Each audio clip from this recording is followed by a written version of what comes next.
paper cup. O, bigyan mo siya paper cup. Ay, ito pa pala yung, ay, kala ko, yun tayo hindi na timpla. Di ba, hindi mo alam yung pinagkukwentuhan namin kasi tulog ka. Ito makarelate. O ano, manahimik ka. Susunod, alam mo yung limit mo.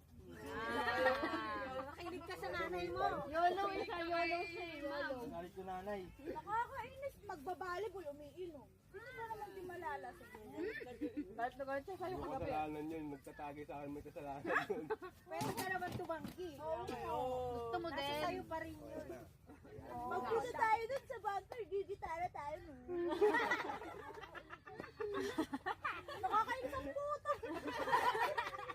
Pagdating kagabi, Parang alam ko yun ah. nasa siya kagabi?